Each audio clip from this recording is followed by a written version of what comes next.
내 하나님 여호와께서 내게 기업으로 주어 차지하게 하실 땅에 내가 들어가서 거기에 거주할 때에 내 하나님 여호와께서 내게 주신 땅에서 그 토지의 모든 소산의 만물을 거둔 후에 그것을 가져다가 광주리에 담고 내 하나님 여호와께서 그의 이름을 두시려고 택하신 곳으로 그것을 가지고 가서 그때의 제사장에게 나아가 그에게 이르기를 내가 오늘 당신의 하나님 여호와께 아뢰나이다. 내가 여호와께서 우리에게 주시겠다고 우리 조상들에게 맹세하신 땅에 이르렀나이다 할 것이요. 제사장은 내 손에서 그 광주리를 받아서 내 하나님 여호와의 제단 앞에 놓을 것이며 너는 또 내 하나님 여호와 앞에 아뢰기를 내 조상은 방랑하는 아람 사람으로서 애굽에 내려가 거기에서 소수로 거류하였더니 거기에서 크고 강하고 번성한 민족이 되었는데 애굽 사람이 우리를 학대하며 우리를 괴롭히며 우리에게 중노동을 시키므로 우리가 우리 조상의 하나님 여호와께 부르짖었더니 여호와께서 우리의 음성을 들으시고 우리의 고통과 신고와 압제를 보시고 여호와께서 강한 손과 편팔과 큰 위엄과 이적과 기사로 우리를 애굽에서 인도하여 내시고 이곳으로 인도하사 이 땅 곧 젖과 꿀이 흐르는 땅을 주셨나이다. 여호와여 이제 내가 주께서 내게 주신 토지 소산의 만물을 가져왔나이다 하고 너는 그것을 내 하나님 여호와 앞에 두고 내 하나님 여호와 앞에 경배할 것이며 내 하나님 여호와께서 너와 내 집에 주신 모든 복으로 말미암아 너는 레위인과 너희 가운데 거류하는 객과 함께 즐거워할지니라. 셋째 해 곧 11조를 드리는 해에 내 모든 소산의 11조 내기를 마친 후에 그것을 레위인과 객과 고아와 과부에게 주어 내 성읍 안에서 먹고 배부르게 하라. 그리할 때에 내 하나님 여호와 앞에 아뢰기를 내가 성물을 내 집에서 내어 레위인과 객과 고아와 과부에게 주기를 주께서 내게 명령하신 명령대로 하였사오니 내가 주의 명령을 범하지도 아니하였고 잊지도 아니하였나이다. 내가 애곡하는 날에 이 성물을 먹지 아니하였고 부정한 몸으로 이를 떼어두지 아니하였고 죽은 자를 위하여 이를 쓰지 아니하였고 내 하나님 여호와의 말씀을 청종하여 주께서 내게 명령하신 대로 다 행하였사오니 원하건대 주의 거룩한 처소 하늘에서 보시고 주의 백성 이스라엘에게 복을 주시며 우리 조상들에게 맹세하여 우리에게 주신 젖과 꿀이 흐르는 땅에 복을 내리소서 할지니라. 오늘 내 하나님 여호와께서 이 규례와 법도를 행하라고 내게 명령하시나니 그런즉 너는 마음을 다하고 뜻을 다하여 지켜 행하라. 내가 오늘 여호와를 내 하나님으로 인정하고 또 그 도를 행하고 그의 규례와 명령과 법도를 지키며 그의 소리를 들으라. 여호와께서도 내게 말씀하신 대로 오늘 너를 그의 보배로운 백성이 되게 하시고 그의 모든 명령을 지키라 확언하셨느니라. 그런즉 여호와께서 너를 그 지으신 모든 민족 위에 뛰어나게 하사 찬송과 명예와 영광을 삼으시고 그가 말씀하신 대로 너를 내 하나님 여호와의 성민이 되게 하시리라. 오늘 본문은 하나님께서 가나안 땅에 들어가면 그 땅에서 처음 네가 얻게 될 토지의 소산을 하나님 앞에 이렇게 드려라 하는 긴 구절입니다. 그런데 이스라엘 백성은 지난 시간 동안 유목민이었습니다. 광야에서 방황하던 민족이었는데 그 민족이 드디어 정착을 해서 얻게 되는 겁니다. 땅의 소산을. 그때 얻게 됐을 때 두 가지 정도의 의미가 있다고 우리가 볼 수 있게 되는데 두 가지가 나오는데 오늘 보시면 규례는 두 가지입니다. 근데 그 의미는 같다고 볼 수가 있습니다. 가나안에 들어가서 소산을 얻게 되면 2절 말씀을 보시면 내 하나님 여호와께서 내게 주시는 땅에서 그 토지의 모든 소산의 만물을 거둔 후에 그것을 가져다가 광주리에 담고 내 하나님 여호와께서 그의 이름을 두시려고 택하신 곳으로 그것을 가지고 가라 그랬습니다. 이 만물을 어느 정도 드려야 될까? 도대체 만물을 어느 정도 드려야 될까? 레위기 23장 9절에 10절에 나와 있습니다. 여호와께서 모세에게 이르시되 이스라엘 자손에게 말하여 이르라 너희는 내가 너희에게 주는 땅에 들어가서 너희의 곡물을 거둘 때에 너희의 곡물의 첫 이삭 한 단입니다. 첫 이삭 한 단을 제사장에게로 가져갈 것이다. 자, 이 첫 이삭 한 단, 기껏해야 첫 이삭 한 단인데 그것을 하나님께 드릴 때에 물론 많은 백성이 가져오니 그게 물론 수량이 많겠죠. 그걸 드릴 때에 이렇게 말하라는 겁니다. 중요한 부분은 어떻게 말을 하느냐가 중요한 거예요. 말도 중요하겠지만 말은 이제 그 사람들의 마음의 표현이겠죠. 그 첫 마음을 3절부터 10절까지에 나와 있는 것처럼 말하라는 겁니다. 즉 3절부터 10절까지의 말씀은 우리가 사실은 이런 포로자들이었고 또 이집트의 많은 고난을 또 받았고 이집트에서 그러는 가운데 하나님의 인도하심을 쫓아서 이렇게 와서 우리가 이렇게 하나님께 첫 소산을 드리나이다 하고 감사하면서 하나님께 드려라 그랬습니다.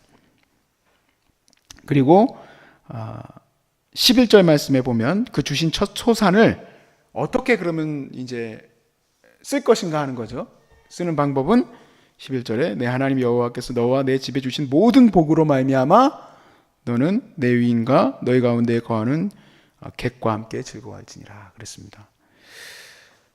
객들은 아직 모르겠죠. 물론 그 객은 어떤 객인지는 모르겠습니다. 정복 전쟁을 펼치면서 취하였던 노예들일지 아니면 어떤 사람들일지 모르겠지만 이들은 이스라엘의 민족성과는 다른 사람들이기에 하나님이 이런 축복을 주셨구나 하고 같이 그것을 즐거워하고, 레위인들은 토지 소산이 없기 때문에 레위인들과도 함께 즐거워하라. 자, 이게 이제 하나님께서 처음 이제 그곳에 정착했을 때 하나님께서 하라고 하신 말씀이에요. 자, 이건 처음 정착했을 때만 한 일입니다만 12절부터의 말씀은 이것을 반복하게 하셨습니다. 그것은 3년마다 반복하게 하셨는데 그것은 11조입니다. 11조는 첫 만물을 드리는 것과는 좀 달라요. 11조는 자기가 가진 소산의 10분의 1을 계수해서 하나님께 드리는데, 예를 들면 양 같은 경우에는 매 10번째마다 하나씩 하나님 앞에 드린다든지 이런 식으로 드리는데, 10번째가 들어오는 거 보니까 너무너무 토실토실하고 먹음직스러운 녀석이 들어온다 그러면 이렇게 저리가 해가지고 할 수 없다는 얘기죠. 매 10번째마다 하나님 앞에 드려야 된다는 여러 가지 레위기에 나와 있습니다. 레위기에 나와 있는 대로 하나님 앞에 10의 1조를 계수해서 드리게 되는데, 여기에 이제 추가가 돼 있죠.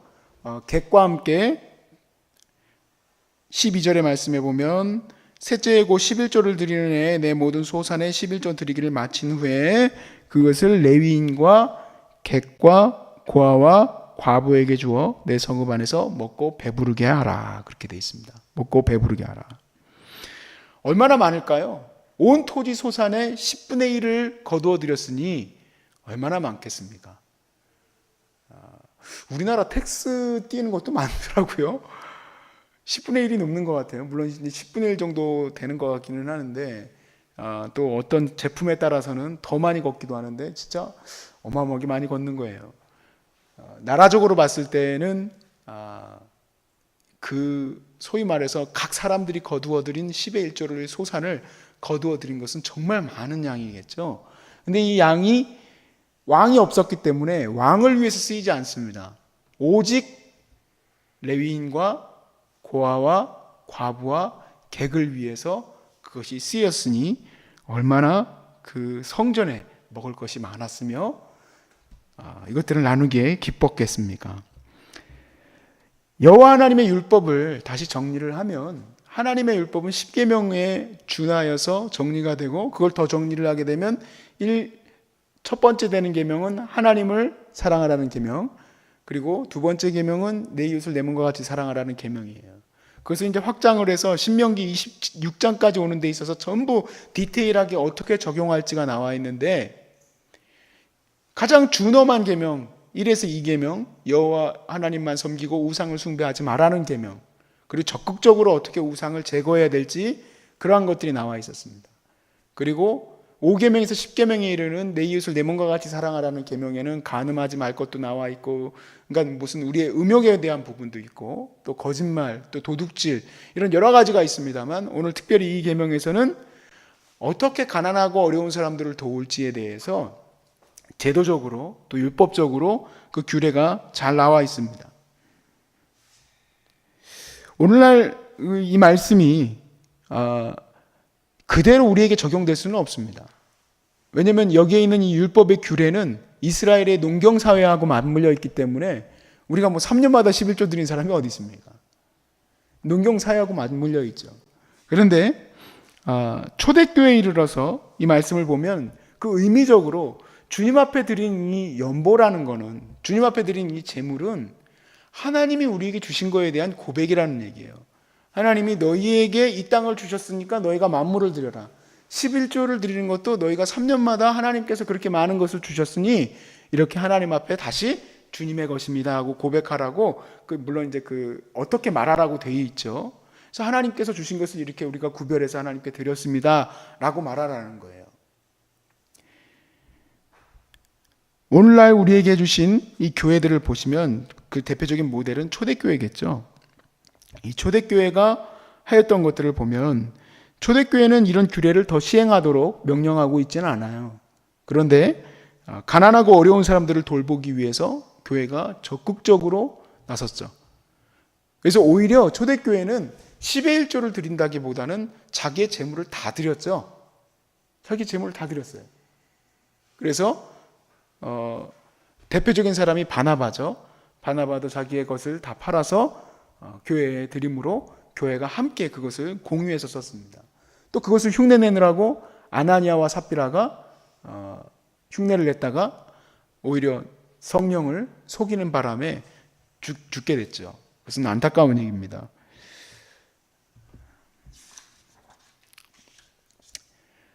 아무튼 교회가 이렇게 어려운 사람들을 돕기 위해서 제도도 만들고 또 특별한 형식도 만들고 또 그런 것을 하게 되는데 또한 초대교회에서 보게 되면 교회가 교회를 도와주는 모습들도 나옵니다. 예를 들면 교회는 원래는 이제 다 연결이 돼 있었기 때문에 초대교회들이 지금은 이제 서로 간에는 뭐 노예라든지 이런 걸 통해서 연합이 돼 있지만 그때는 이제 각 교회들이 예루살렘 교회를 중심으로 모여 있었죠. 근데 그때 당시에 예루살렘 교회가 너무 어려웠던 겁니다.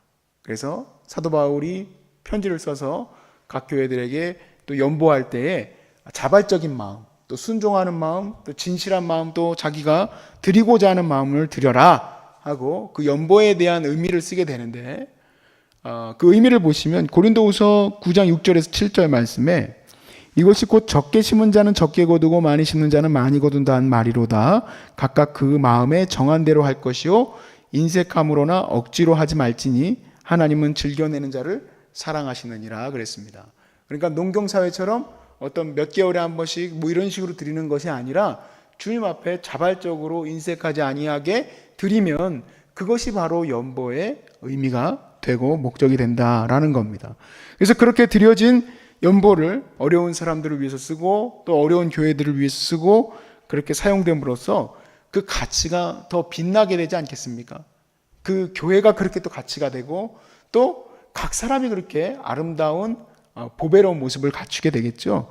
이와 같이 오늘 이 말씀에서도 보면 이스라엘 백성들이 이 삶을 누림으로써 그 율법대로 행함으로 그럼으로써 이스라엘 백성이 보배롭게 되게 될 것이라는 얘기예요. 하나님은 내가 너희를 보배롭게 하겠다. 그냥 막 나가서 망나니처럼 살 때 그게 보배로운 게 아니라 진짜 보배로운 것은 그들이 스스로가 만들어가는 거고 하나님은 그것을 보배롭게 여기는 거죠. 가난하고 어려운 사람들을 보배롭게 여기니까 또 그들을 보배롭게 여기겠죠. 그래서 18절에서 19절 오늘 본문에 말씀해 보니까 여호와께서도 내게 말씀하신 대로 오늘 너를 그의 보배로운 백성이 되게 하시고 그의 모든 명령을 지키라 화관하셨느니라. 그런즉 여호와께서 너를 그 지으신 모든 민족 위에 뛰어나게 하사 찬송과 명예와 영광을 삼으시고 그가 말씀하신 대로 너를 내 하나님 여호와의 성민이 되게 하시리라. 아멘. 우리 그리스도인들이 세상 사람들의 노블리스 오블리제하고 다르다는 것을 알 수 있습니다. 뭐냐면 세상 사람들의 노블리스 오블리제는 스스로가 같이 있어집니다. 그리고 영광을 스스로가 받지만 그리스도인들은 이 연보를, 이 헌금을 자기 스스로가 물론 도울 수 있지만 그 성전을 통해서 이스라엘은 성전을 통해서 그것을 돕게 함으로써 자기도 하나님께 받은 것을 고백하게 하는 게 첫 번째 원리입니다. 이 헌금은 가장 중요한 원리가 하나님께로부터 내가 받았음에 대한 고백. 그리고 두 번째는 하나님으로부터 받은 이것이 가난하고 어려운 사람들을 위해서 쓰이게 하는 게 하나님의 원리라는 거죠.